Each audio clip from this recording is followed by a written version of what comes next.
Welcome back. I'm Charlotte Wiseman, an applied positive psychology researcher and a mental fitness trainer. And we're here for the fourth part of your tools to support you through this period of change. As I said, I'm from a research background, which means everything I bring you is evidence-based, and it's all about giving you practical tools to support you through this time. I'm constantly creating new content, so please do be in touch if there's anything else that you'd like me to do, support you with, or give you some tools on, and I will create that content for you and share it. You can visit me at charlottewiseman.com and get my contact details there to let me know what I can do to support you. Today, what we're going to talk about is how we manage overthinking. When we go through any period of change or transition, it initially feels very uncomfortable. That's absolutely natural. What we know is that when we go through any change, the body initially doesn't know what's going on, and that triggers our stress response, and the body can't cope initially. So if you think about when you're walking up to altitude, the reduction in oxygen as you get to the higher level, initially the body struggles to manage that. We feel out of breath, we can't do as much. But over time, the body adapts, and we actually get to a point where we can maintain peak performance even though the oxygen levels are lower.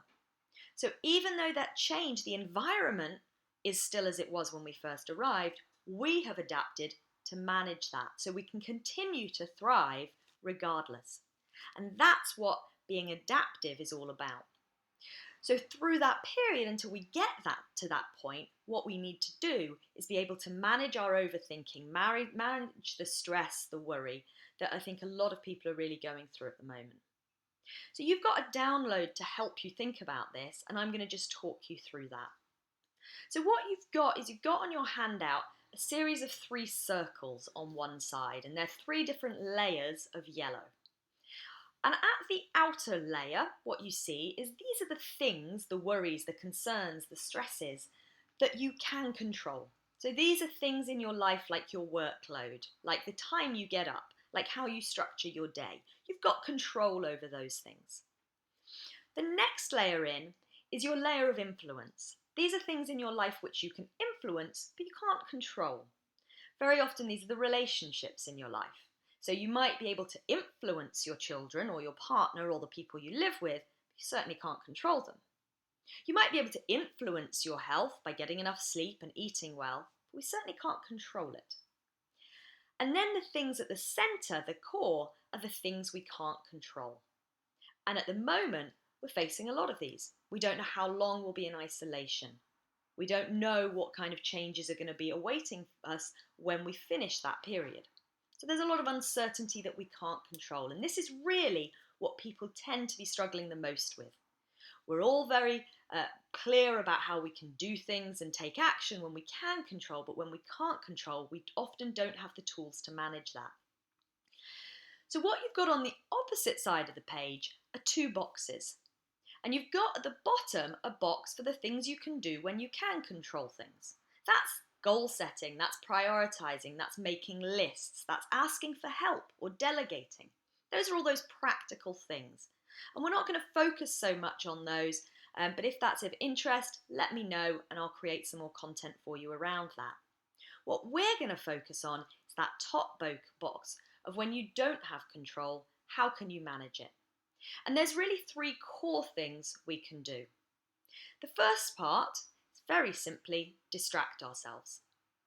The brain can't do too many things at the same time, which means if we take our attention and put it on something else, it can't worry about those things going on in the background. So distracting ourselves with something that takes our full attention.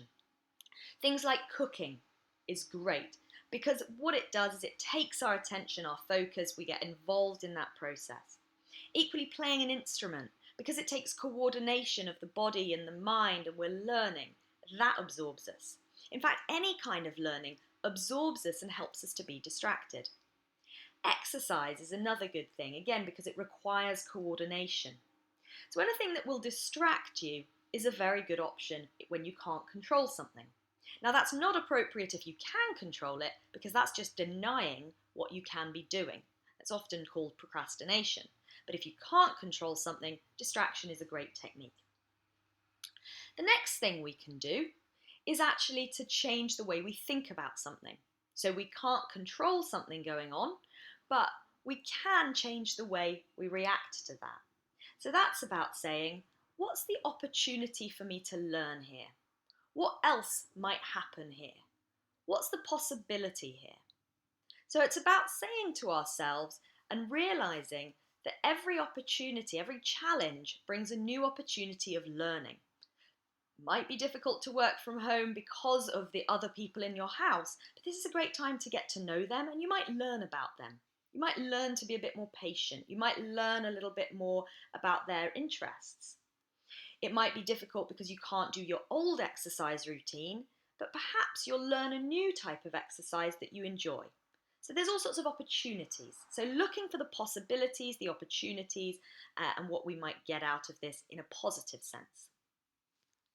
The third thing we can do is calm ourselves on a biological level. So stimulate what we call the parasympathetic nervous system, which is the rest or digest part of the system. So to do this, there's a lot of different techniques. Mindfulness is one that's very well evidenced. So focusing on sensations and noticing when your thoughts get drawn to something outside of you or to worrying, and then just bring your attention back to notice sensations. And those sensations could be noticing your breath, they could be noticing sounds, they could be an eating meditation or mindful eating, noticing tastes, any kind of sensations and being mindful of what you're experiencing. Noticing when the mind drifts and bringing your attention back. Another thing we can do to activate this de-stress technique, the de-stress part of the nervous system, is doing exercise. Now what that does is when we engage in the exercise, we use muscles and we get activated, but then when we stop, we de-stress, and that supports that rest and digest process. Another very simple thing is breathing exercises. So if you put one hand on your chest and one hand on your belly, you'll notice maybe both hands are moving, or maybe one hand's moving, or maybe the other hand's moving. But if you can take 3 deep breaths into your lower hand, that lower belly, that diaphragm, then that's going to activate that parasympathetic nervous system. So breathing less movement in the hand at the top, breathing into your lower hand will stimulate that action. So there's some really simple techniques, and that's going to help to manage the chemical elements of the stress response. I hope that's been useful. Do think about which of those you'd like to try, and do think of it as a learning process. So perhaps try something, see how you get on, have a go with something else, see if that's better for you or worse, but keep trying and exploring and see it a little bit of an experiment to see what works for you. Let me know if I can do anything else to help you, and I'll see you again soon.